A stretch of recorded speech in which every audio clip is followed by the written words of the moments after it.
Hello la compagnie. Alors aujourd'hui on se retrouve pour une petite vidéo pour créer une alimentation pour un Raspberry avec un cordon USB récupéré, donc un cordon USB vers micro USB donc qui se connectera au Raspberry et un bloc d'alimentation qu'on a déjà chez soi, si on en a un chez soi. Comme ça, ça évite d'en racheter un pour rien. Et donc, on fait des économies et on est écologique. Alors c'est parti. Donc pour ce faire, on commence par supprimer, couper bien entendu le câble USB. Et on va déjà commencer par ça. Et alors le brochage de la prise USB, il est connu. On peut le trouver sur internet. Mais pour trouver après le lien entre avec la bonne couleur sur le fil, c'est pas évident. Alors pour faire ça, on commence par dénuder pour voir ce qu'on trouve là-dedans. Alors on a de la chance, il y a des couleurs qui correspondent et qui plus est ah ben je vois que je suis un peu mal coupé, bon, c'est pas grave. Les câbles d'alimentation sont un peu plus gros, donc pour être sûr de mon coup,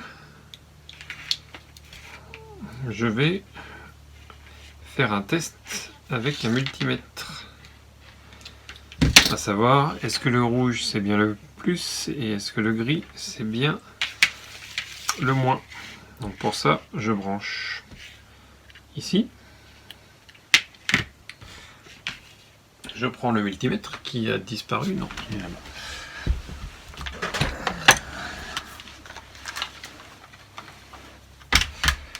Et je me mets en mode continu, le mode continu qui fait bip bip. Voilà, donc en ce qui concerne la masse, ça devrait être assez facile. Effectivement, c'est bien le gris. Et en ce qui concerne le plus, donc là, je vais avoir besoin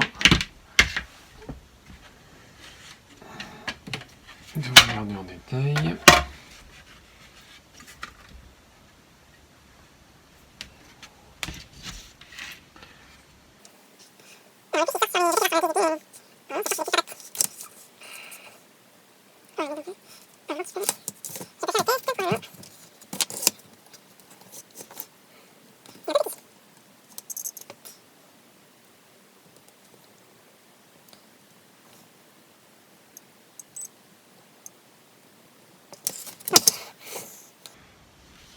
Je vais aller voir sur la notice du GPIO et je reviens.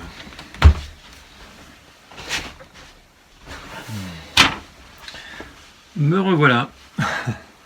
Donc il s'agit des papates de 4 et 6. Donc voilà, c'est un peu plus simple quand on connaît ça. Et le numéro de la papate, je sais pas où il est. A priori c'est vu de dessus, donc je n'ai pas besoin de ça. Voilà. Donc là on devrait être sur le plus. Et voilà. Et ça le moins. Et voilà, donc c'est bien ça. Donc j'ai bien confirmé que la couleur utilisée ici, rouge c'est le plus et gris c'est le moins. Donc je vais supprimer les fils dont je n'ai pas besoin.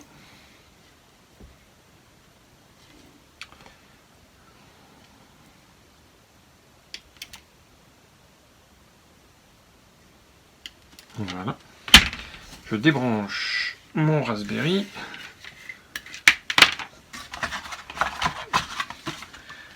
Et je vais allumer le fer à souder si j'arrive à le sortir, car je suis en plein pleine réorganisation. Voilà, donc je vais prendre un petit...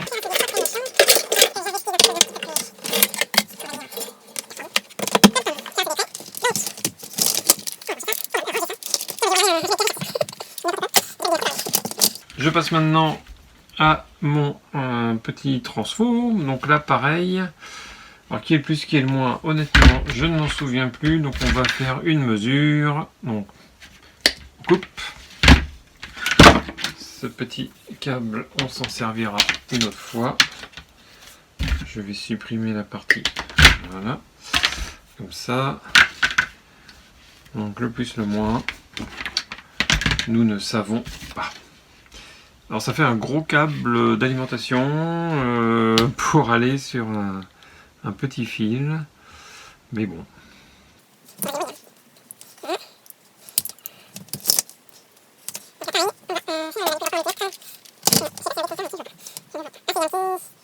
Il y a un petit imprimé sur l'un des câbles, donc ça me permet de mémoriser qui est le plus, qui est le moins.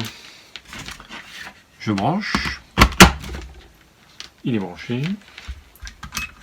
Ça n'a pas explosé. Donc là, on a du moins 5 volts. Donc c'est à l'envers. Donc le moins, c'est là où il y a le petit imprimé.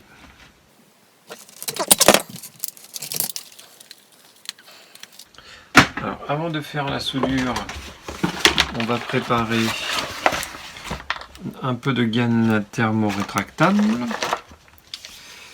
Alors, je vais prendre que de la noire parce que j'ai pas besoin de plus. Une gaine un peu grosse.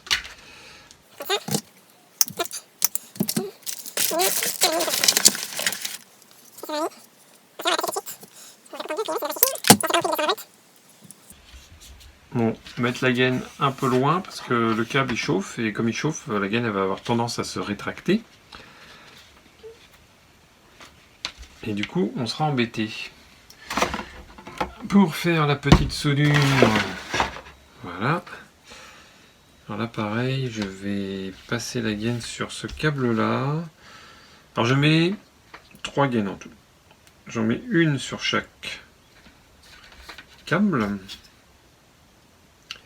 Et une qui va assurer un peu la résistance. Super résistant. Je m'entraîne à faire des blagues. Ok. Résistance mécanique.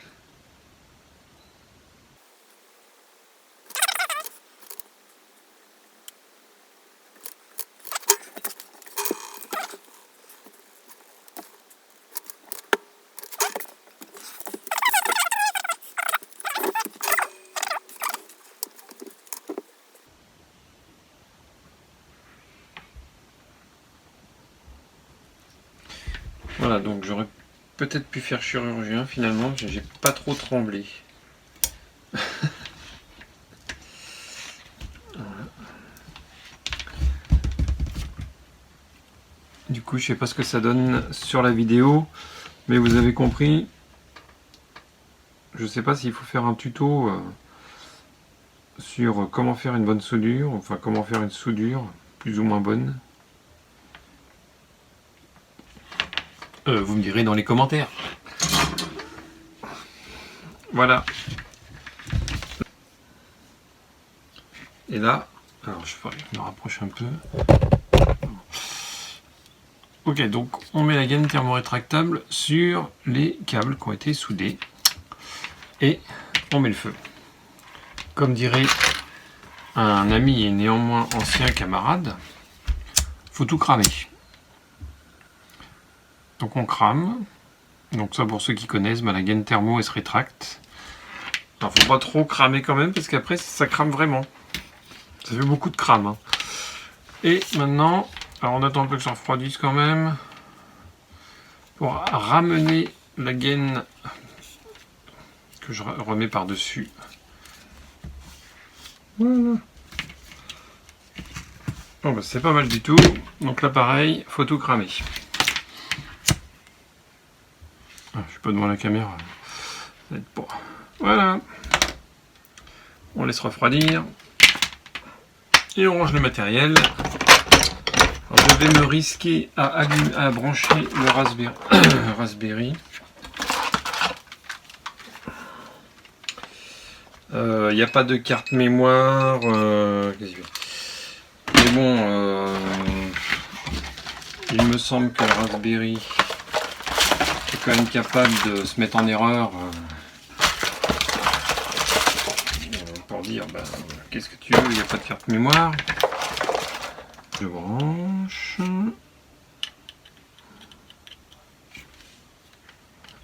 Voilà. On va le mettre sur cette petite boîte. Et voyons voir si ça explose.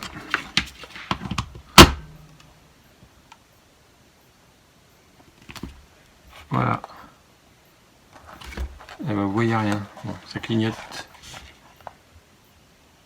Bon. Et ben voilà. Et ben merci d'avoir suivi cette vidéo jusqu'au bout.